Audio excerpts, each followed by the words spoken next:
देखिए, एक बहुत ही फेमस प्रॉब्लम है जो आईआईटी जेईई मेन 2022 में पूछी गई थी।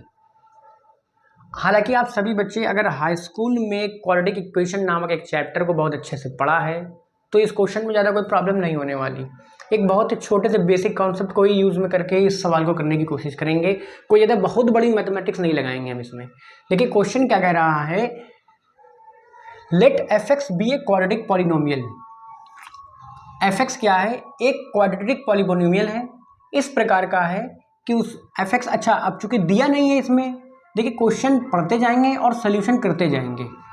एफ एक्स एक क्वाड्रेटिक पॉलिनोमियल है जो कि नहीं दिया गया है और उसमें 2 - 2 की वैल्यू रख दो, उस एफ एक्स में f-2 निकालो और f3 निकालो और दोनों को जोड़ दो तो 0 आएगा।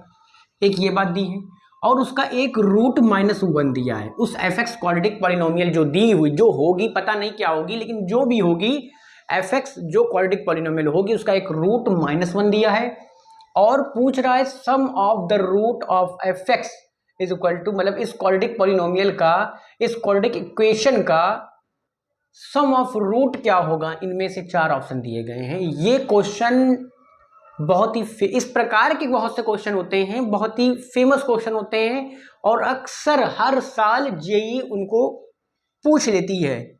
तो आइए देखते हैं कि इसको कैसे सॉल्व कर सकते हैं। सबसे पहले हमें कमी है एक क्वाड्रेटिक पॉलिनोमियल की। कम से कम हमें एक क्वाड्रेटिक पॉलिनोमियल पता तो चले, नहीं पता तो मान लेंगे, कम से कम हम ये रख सके वैल्यू। तो let f x is equal to ax² plus bx+c। देखिए इसमें किसी को दिक्कत नहीं होनी चाहिए। जो हाई स्कूल बच्चे पास हैं तो उनको पता होना चाहिए कि एक जनरल क्वाड्रेटिक द्विघात बहुपद एक क्वाड्रेटिक पॉलिनोमियल इस प्रकार से लिखा जाता है। जनरल, ना आपको ये पता, ना बी पता, ना सी पता, ये कोएफिशिएंट होते हैं। अब अगर आपको यही पता सर आपने कैसे लिख दिया तो फिर आपको प्रॉब्लम है कि यहाँ हाई स्कूल आपने कायदे से नहीं पढ़ा है। ये कोई 11-12 लेवल का भी क्वेश्चन नहीं है, ये जनरल हाई स्कूल अगर आपने अच्छे से पढ़ा है तो भी ये क्वेश्चन आप समझ सकते हैं। इसमें कोई भी बहुत बड़ी मैथमेटिक्स के कोई रूल वगैरह नहीं लगने जो 12th में यूज होने वाले हैं। तो एफ एक्स एक क्वाड्रेटिक पॉलिनोमियल है, नहीं दिया था, मान लिया। ये हमें पूछ और क्या कह रहा है, f-2 plus f3 equal to 0 दिया। अच्छा f-2 यहाँ से निकाल सकते हैं इस इक्वेशन नंबर 1 से? हाँ निकाल सकते हैं सर, निकालिए। फ्रॉम 1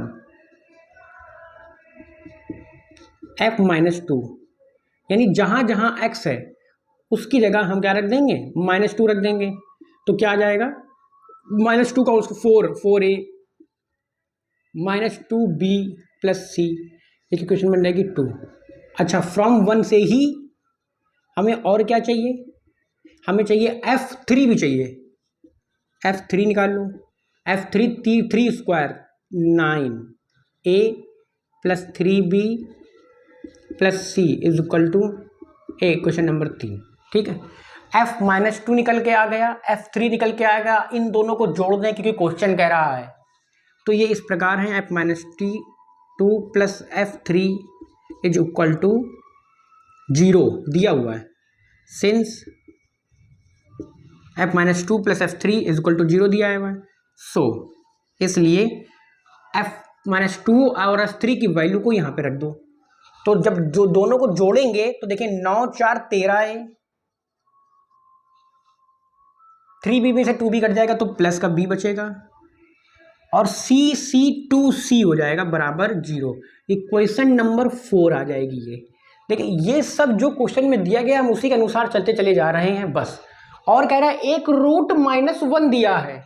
अच्छा एफ एक्स जो एक क्वाड्रेटिक पॉलिनोमियल है जो कि नहीं दी थी तो हमने एक जनरल वे में मान ली थी, उसका एक रूट -1 दिया। अच्छा जो उसका एक रूट -1 दिया है, इट मीन्स कि f-1 इज इक्वल टू 0 होना चाहिए। भाई जो किसी का रूट होता है, किसी भी इक्वेशन का अगर कोई रूट है तो वो उसमें x की मान अगर हम रख देंगे उस फंक्शन में तो उसकी वैल्यू 0 होनी चाहिए।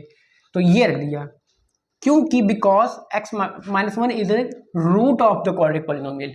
तो from 1 a - b plus c बराबर 0। फ्रॉम 1 यहाँ लिख देंगे बिकॉज x बराबर -1 इज ए रूट ऑफ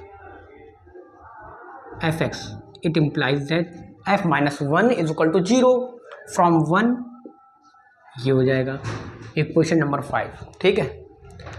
तब अब हमको ज्ञात करना है root sum of root of f x बराबर 0, यानी कि एक क्वाड्रेटिक इक्वेशन है ax² plus bx plus c बराबर 0। इसका हमें मान लीजिए इसके रूट अल्फा बीटा होते हैं, हाई स्कूल में पढ़ा था आपने, और इसका सम ऑफ रूट ज्ञात करना है, यानी जो एक रूट तो पता है, एक रूट और निकल जाए तो दोनों को जोड़ देंगे तो वो सम आ जाएगा, जो आ जाएगा ऑप्शन क्लिक कर देंगे। लेकिन देखिए एक रूट यहाँ पे दिया इजीली, लेकिन दूसरा रूट हम किसी भी प्रकार से निकाल नहीं सकते क्योंकि 3 अननोन राशियां हैं और समीकरण हमारे पास सिर्फ 2 हैं ये, ठीक है। तो मुश्किल हो सकता है और लेंदी हो सकता है, पर एक और आसान तरीके से हम लगा सकते हैं, जो कि एक हमें पता है सम ऑफ रूट का फॉर्मूला बचपन में पढ़ा था हम लोगों ने, अल्फा प्लस बीटा बराबर माइनस का b अपॉन ए। अगर हम इसका रेशियो निकाल लें, अगर हम इसका रेशियो निकाल दें यानी b अपॉन ए, अगर हम किसी ना किसी तरीके से निकाल लें तो सम ऑफ रूट आ जाएगा हमारे पास। और यही क्वेश्चन कह रहा है, सम ऑफ रूट आ जाएगा इस क्वाड्रेटिक इक्वेशन का, ठीक है। तो कैसे करेंगे देखिए, अच्छा हमको c नहीं चाहिए, b अपॉन ए चाहिए, ठीक है। तो इस इक्वेशन को देखिए, यहाँ से अगर c का मान निकाल के यहाँ रख दें, फ्रॉम 5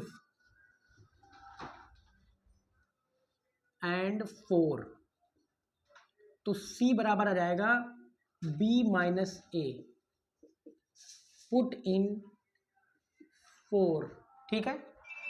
तो क्या आ जाएगा 13a plus b plus 2b minus 2a बराबर 0। देखिए c का मान हमने यहाँ पे रख दिया तो b माइनस 2 से दोनों में गुणा हो जाएगा, तो 13a माइनस का 2a बराबर 11a प्लस का 3b बराबर 0, ठीक है। अब चूंकि हमें रेशो चाहिए तो b को उधर भेज देंगे हम, 11a माइनस का 3b, ठीक है। अब b अपॉन ए चाहिए तो a को उधर भेज देंगे हम, बराबर माइनस का 3b आया है तो b अपॉन ए बराबर क्या आ जाएगा, b अपॉन ए इधर भेजेंगे 11/3 माइनस का, ठीक है। अब माइनस इधर कर देंगे तो माइनस का b अपॉन ए क्या आ जाएगा 11/3, और ये क्या है अल्फा प्लस बीटा 11/3, यानी ये सम ऑफ रूट क्या आ गया, ये क्या है सम ऑफ रूट, यही तो होता है सम ऑफ रूट।